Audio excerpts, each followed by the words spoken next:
আমন্ত্রণ জানাচ্ছি এটিএন নিউজের সাপ্তাহিক আয়োজন popular life insurance company limited বিস্টক অনুষ্ঠানে। আপনাদের সাথে আছি আমি গোলাম কাদির রবু। আজ আমরা আলোচনার জন্য আমন্ত্রণ জানিয়েছি আমান সিমেন্টের সিইও সৈয়দ আবু আবেদ সাহের। আমরা তার সঙ্গে আলোচনা করব তার জীবনের সাফল্যের নানা গল্প, সেই সঙ্গে তার সঙ্গে এই আলোচনায় উঠে আসবে দেশের অর্থনীতির নানা দিকও এবং একজন মানুষের কেরিয়ারের দিক থেকে কোন জিনিসগুলো গুরুত্বপূর্ণ, কিংবা কেরিয়ার শুরু করার দিক থেকে কিংবা তার কর্মময় জীবনে কোন জিনিসগুলো গুরুত্ব দেওয়া উচিত, সেগুলো উঠে আসবে আমাদের এই আলোচনায়। জনাব সাহের, আপনাকে স্বাগত জানাচ্ছি এই আলোচনায়। আপনাদেরকে ধন্যবাদ, এটিএন নিউজকে ধন্যবাদ আমাকে আমন্ত্রণ জানানোর জন্য। জি, আমি একটু শুরুটা করতে চাই এভাবে যে আপনাকে তো বলা হয় কর্পোরেট জগতের পরশ পাথর, অর্থাৎ আপনি যেখানেই হাত দেন সেখানেই সোনা ফলে। যেমন আমি যদি বলি যে আপনি কেরিয়ার শুরু করেছেন কিন্তু বাটা সু দিয়ে, কিন্তু দেখেন তারপরে আপনি ঔষধ কোম্পানিতে চাকরি করেছেন নোভার্টিসে, তারপর বার্জার কোম্পানিতে চাকরি করেছেন, এখন কিন্তু আপনি সিমেন্ট কোম্পানিতে, আপনি যেখানেই হাত দিয়েছেন সেখানেই আপনি সফল হয়েছেন। তো আমরা একটু সেই পেছনের গল্পটা শুনতে চাই, কিভাবে এটা আসলে সম্ভব হলো? আপনাকে অসংখ্য ধন্যবাদ। সফলতাটা আসলে কেমনে মেজার করা হয় সেটা আমরা জানি, বাট কাজ করতে গিয়ে সবসময় যে সফলতা আসে তা না, ব্যর্থতাও আসে।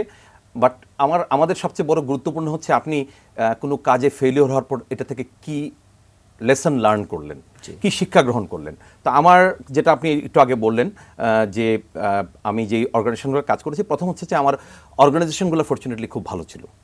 যে অর্গানাইজেশনগুলো কাজ করেছি, যেমন আপনি বলেছেন আমি ঢাকা বিশ্ববিদ্যালয়ের ব্যবসা প্রশাসন ইনস্টিটিউট থেকে আইবিএ থেকে যখন এমবিএ শেষ করি, আমি ইন্টার্নশিপ করার সুযোগ পাই বাটা সু কোম্পানিতে।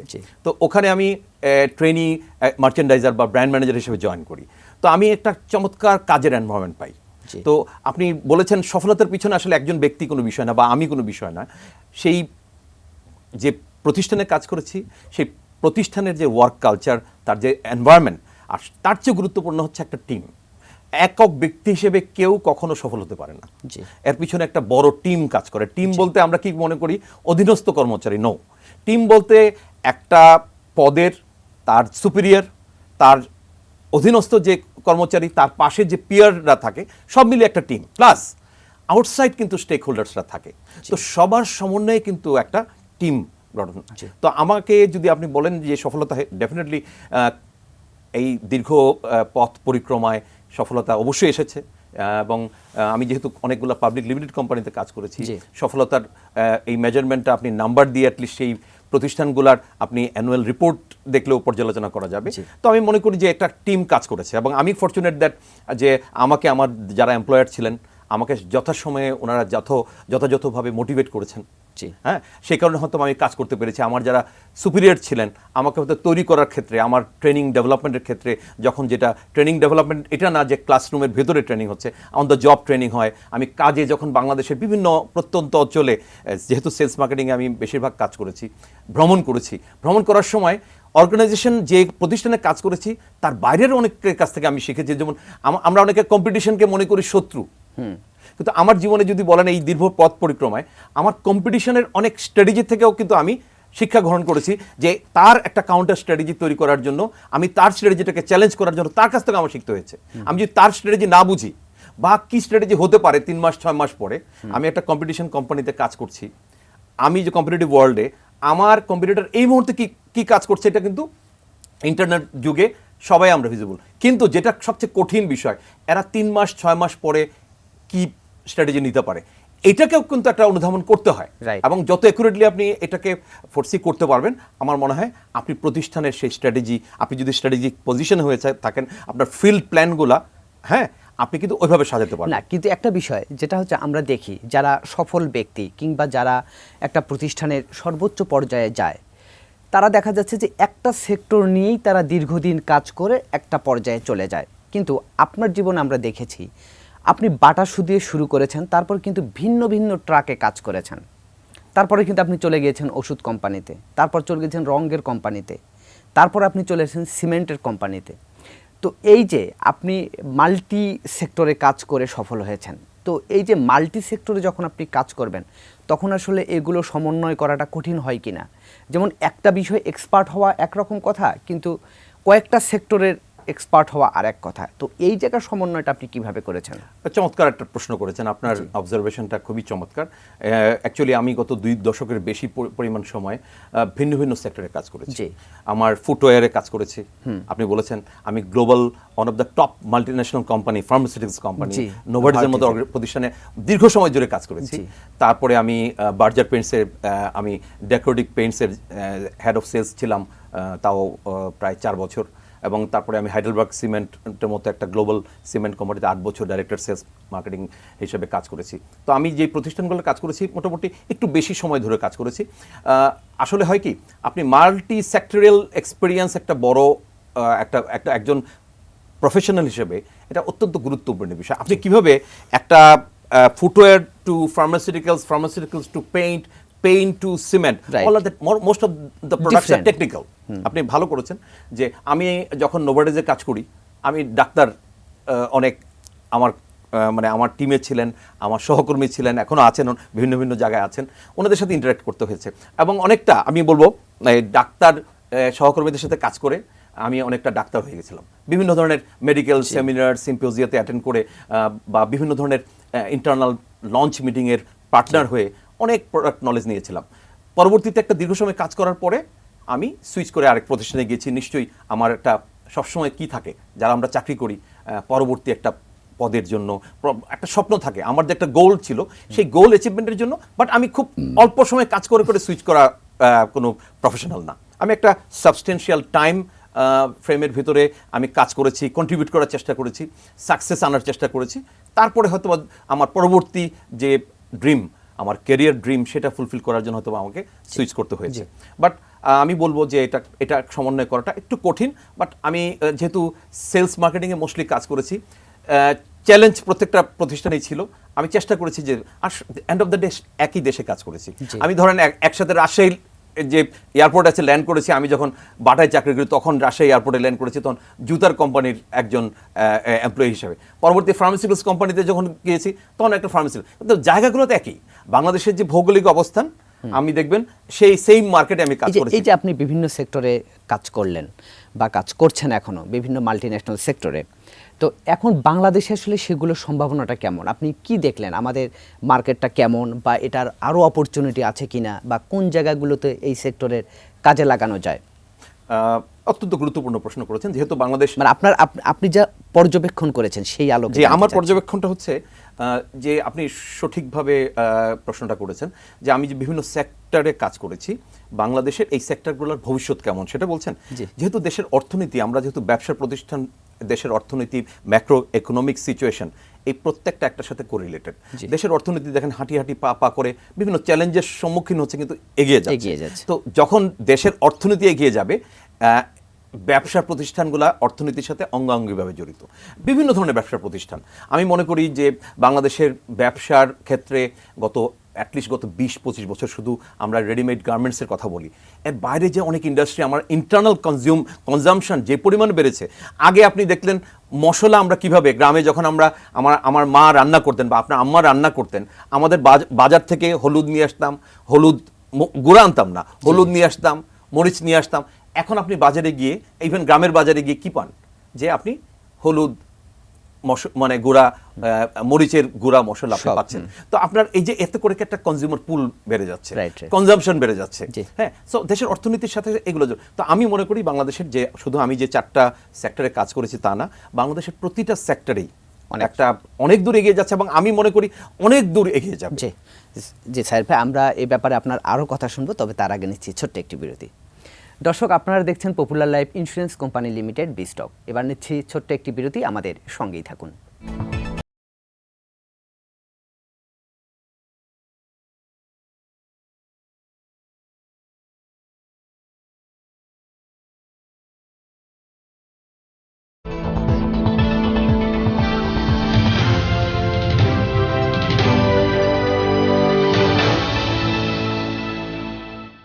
বিরতির পর আমরা আবারও ফিরে এলাম popular life insurance company limited বিস্টক অনুষ্ঠানে। আজ আমরা আলোচনা করছি দেশের অর্থনীতির নানা বিষয় নিয়ে, সেই সঙ্গে একজন সফল মানুষের জীবনে কোন কোন বিষয়গুলো গুরুত্বপূর্ণ, কিংবা কিভাবে সফল হতে হবে, কিংবা কিভাবে সফল হওয়ার জন্য কাজ করতে হবে সেসব নানা বিষয় নিয়ে আমাদের এই আলোচনায় আছেন আমান সিমেন্টের সিও জনাব সৈয়দ আবু আবেদ সাহের। জনাব সাহের, আমরা যে বিষয়ে আলোচনা করছিলাম, এই যে আপনি কর্মজীবন শুরু করেছিলেন একজন মার্কেটিংয়ের একজন কর্মী হিসাবে, তারপর ধীরে ধীরে ধীরে ধীরে আপনি এই শীর্ষ পর্যায়ে এখন চলে এসেছেন। তো আমরা ইদানিং লক্ষ্য করি যে যারা কর্মজীবন শুরু করে তারা খুব দ্রুতই টপ লেভেলে যেতে চায় এবং সেক্ষেত্রে কাজের উপর নির্ভর না করে কিংবা তার উপর আস্থা না রেখে আরও ভিন্ন ওয়ে অবলম্বন করে উচ্চ পর্যায়ে যেতে চায়। তাদের ক্ষেত্রে আসলে আপনার পরামর্শ কি? এটা আসলে তাদের চিন্তাটা কি আসলে সঠিক, নাকি সময়ের বাস্তবতা এরকম? চমৎকার একটা প্রশ্ন করেছেন যে যারা তরুণ নতুন তারা তাদের ক্যারিয়ার শুরু করেছে, তারা দ্রুত একটু বড় পজিশনে যেতে চায়। আসলে স্বপ্ন বড় হওয়াটা কোনো ক্ষতিকর নয়, কিন্তু স্বপ্নের ক্ষেত্রে কতটুকু স্বপ্নের সাথে তার যে কর্ম, এই বাস্তবতাটা তাকে বুঝতে হবে। যে কেউ যদি খুব অল্প বয়সে বড় কোনো প্রতিষ্ঠানের কর্ণধার বা বড় পজিশনে চলে যেতে চায়, সেটা কিন্তু খুবই ভালো জিনিস, বাট তাকে বুঝতে হবে যে প্রত্যেকটা জিনিসেরই একটা পর্যায় আছে। হ্যাঁ, আমি মনে করি যারা নতুন প্রজন্ম, তরুণ সমাজ যারা ক্যারিয়ার বিল্ড আপ করছে, যে কোনো প্রাইভেট কোম্পানি হতে পারে, কোনো শিল্প সাহিত্যের সঙ্গে জড়িত হতে পারে, কেউ সরকারি চাকরির ক্ষেত্রে হতে পারে, আমি মনে করি প্রত্যেকের একটা 3 to 5 years গোল থাকা উচিত, লক্ষ্য। 3 বছর 5 বছর একটা লক্ষ্য সামনে রেখে তার কাজ করা উচিত। আর স্বপ্ন দেখা তো কোনো খারাপ বিষয় না, কিন্তু দিবা স্বপ্ন খারাপ। আপনি দিবা স্বপ্ন হচ্ছে যে স্বপ্নের জন্য আপনি কোনো কাজ করেন না, কোনো পরিকল্পনা করেন না, কোনো গোল সেট করেন না, আপনি শুধু স্বপ্ন দেখলেন আমি ঘুম থেকে উঠে এত বড় একজন শিল্পপতি হয়ে যাব। সিনেমার মতো অনেক সময় আমরা বাংলা সিনেমায় 70-80 দশকে দেখতাম ওভারনাইট একজন কেউ কিছু হয়ে গেল। এটা ভালো নয়। তবে স্বপ্নটা হচ্ছে যেটার জন্য আপনি যেটার জন্য মানে আবেগ অনুভব করেন, প্রতিটা মুহূর্ত আপনাকে সেই স্বপ্ন থেকে চ্যুত হতে দেয় না, স্বপ্ন অনুযায়ী ঘুমাতে দেয় না, আপনাকে সেই স্বপ্ন অনুযায়ী আপনার হাঁটা চলা ফেরা দেখে বোঝা যাবে এই ব্যক্তিটা কি চায়।